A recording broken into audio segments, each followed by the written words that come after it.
Adult beavers will usually weigh 45 to 60 pounds, but some have been recorded weighing as much as 100 pounds.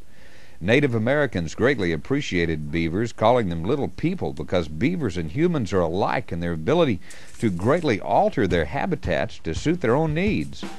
Beavers are well known for their ability to topple large trees using nothing but their specially adapted incisor teeth and powerful lower jaw muscles, which they use to acquire food and building materials.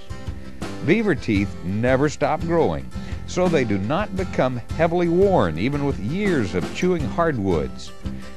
Their forefront teeth, or incisors, are self-sharpening due to a hard orange enamel on the front and a softer dentin on the back of the tooth. Therefore, as beavers chew wood, the softer back of the teeth wear faster, creating chisel-like cutting surfaces. For thousands of years, Native Americans hunted beaver, but self-regulation and an understanding of the beaver's ecological importance maintained healthy beaver populations. However, when Europeans colonized North America, beaver pelts were used for clothing and European felt top hats. At one time, beaver pelts were considered so valuable they were actually used for currency by the colonists. Today, many people, particularly duck hunters, trappers, and nature enthusiasts, enjoy the benefits of beaver ponds as they provide excellent habitat for many kinds of wildlife. Beaver ponds also improve the water quality of rivers and bays by slowing the drainage of the land, allowing sediment to settle out of turbid waters. Even when beavers finally move on or are removed, their drained ponds continue to provide important benefits. The exposed mudflats provide fertile soils for future agricultural operations, or they grow up with lush vegetation to produce diverse wildlife habitats.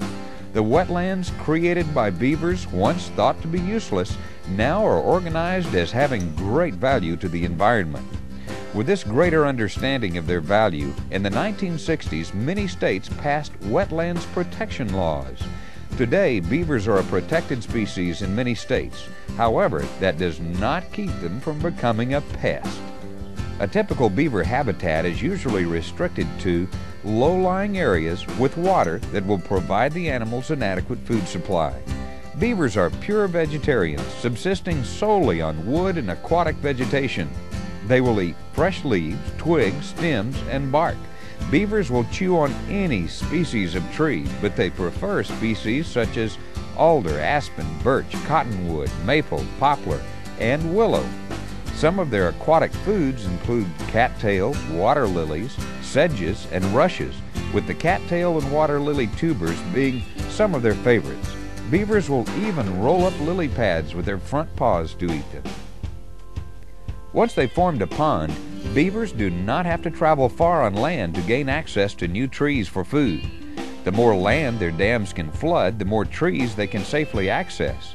There are recorded instances in which beavers have excavated canals over 100 feet long in order to bring water closer to stands of their favorite trees. Beavers select sites on which to build their dams based on the topography and available food supply. Their preferred sites for damming will be places in which they can flood a large flat area. This area will usually include plenty of desirable woody plants for food nearby. It should be noted that streams more than 2 feet deep or those with strong currents are generally ignored by beavers, but they often put their dams where there are constrictions in the stream flow from either natural or man-made occurrences. This is why beavers have a strong propensity to dam road or railroad culverts, because they can create a large dam and pond with a lot less work. There are lethal and non-lethal means of beaver control available. However, laws on beaver control can vary greatly across the United States. Before you attempt any kind of beaver control, consult your state and local wildlife laws. If total removal of the colony is desired, trapping is usually necessary. Trapping is not difficult to learn and in many situations provides the most practical and cost-effective way of keeping beaver populations in check. Although trapping is sometimes strenuous, the method can be used to eliminate beaver damage problems in relatively small watersheds and farm ponds. In this footage, Dr. Rambo is working in an area in which the beavers must be removed and relocated to another area. As you can see, this process is difficult and time-consuming.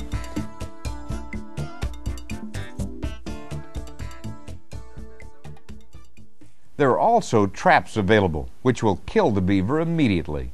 Most of these traps are meant for use in the water due to their size and danger to small children and other non-target wildlife which could be caught in them.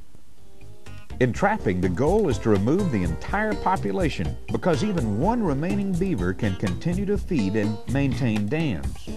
Catching the last few beavers in well-established populations is often difficult and time-consuming.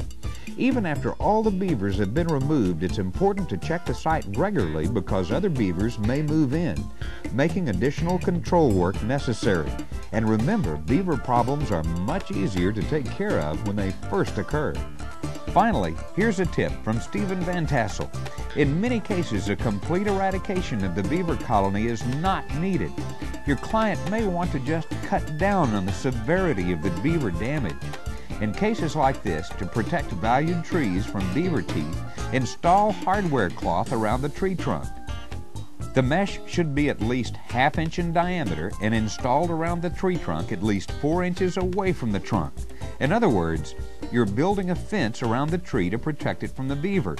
The fences should protect exposed roots and be at least 4 feet high, and the fence should be braced by posts to prevent beaver from knocking it down.